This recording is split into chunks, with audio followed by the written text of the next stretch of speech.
दोस्तों क्या आप जानते हैं हर साल लाखों लोग लॉटरी जीतकर अमीर बन जाते हैं, लेकिन कुछ ही टाइम बाद वो फिर से गरीब हो जाते हैं। वहीं एक रिसर्च ये बताती है कि अगर दुनिया की सारी दौलत सारे लोगों में बराबरी से बांट दी जाए तो भी कुछ ही दिनों में 80% लोग वापस से गरीब हो जाएंगे। दोस्तों हम इंसान लॉजिकल नहीं बल्कि साइकोलॉजिकल होते हैं और हम अपने ज्यादातर फैसले इमोशन के बेसिस पे लेते हैं। और इसलिए हम आज मॉर्गन हाउसल द्वारा लिखी गई book the psychology of money से कुछ ऐसे इम्पोर्टेंट लेसन डिस्कस करेंगे जो आपको पैसों की साइकोलॉजी को समझने में हेल्प करेगी। तो चलिए स्टार्ट करते हैं। Lesson number 1, true wealth is what you don't see. असली संपत्ति वो है जो आपको दिखती नहीं है। दोस्तों ऑथर कहते हैं कि लोगों को दिखाने के लिए पैसों को खर्च करना गरीब होने का सबसे आसान रास्ता है। लोग बड़े बड़े घर, फैंसी कार सिर्फ लोगों को दिखाने और उनसे प्रशंसा पाने के लिए खरीदते हैं, लेकिन उन्हें ये पता नहीं होता कि लोग महंगे घर या कार चलाने वाले व्यक्ति की तारीफ नहीं करते। लोग सिर्फ उस कार की या फिर उस घर की तारीफ कर रहे होते हैं। एग्जाम्पल, अगर कोई आदमी कोई महंगी कार को देखता है तो सबसे पहले वो यही बोलता है कि वाह यार क्या कार है,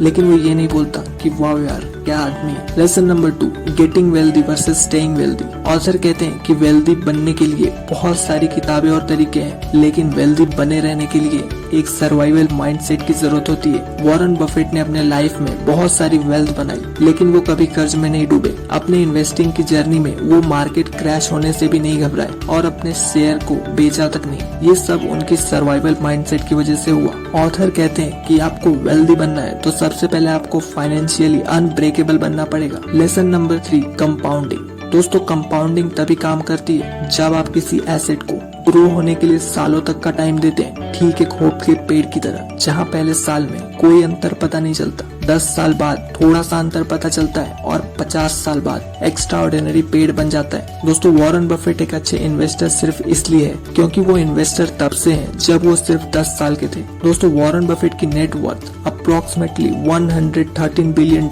है। उनकी $110 बिलियन उनके 50वें एज के बाद आई है। वॉरेन बफेट का स्किल इन्वेस्टिंग है, लेकिन उनका सीक्रेट टाइम है। इसी तरह से कंपाउंडिंग लॉन्ग टर्म में बेनिफिट देती है। Lesson number 4, save money. दोस्तों ऑथर कहते हैं कि आपके अमीर बनने की जर्नी में सैलरी और इन्वेस्टमेंट रिटर्न्स बहुत कम फर्क पड़ता है। फर्क पड़ता है तो सिर्फ इससे कि आप कितनी सेविंग करते हैं। दोस्तों पैसों को बहुत सोच समझ के खर्च करना चाहिए। आपकी डिजायर जितनी कम होगी आप उतना ज्यादा पैसा सेव कर पाएंगे, और आपकी डिजायर तब कम होगी जब आप ये सोचना छोड़ देंगे कि लोग आपके बारे में क्या सोचते हैं, क्योंकि अक्सर लोग सिर्फ लोगों को दिखाने के लिए बहुत सारे पैसों को फिजूल की चीजों में खर्च कर देते हैं जिनकी उनको जरूरत तक नहीं होती।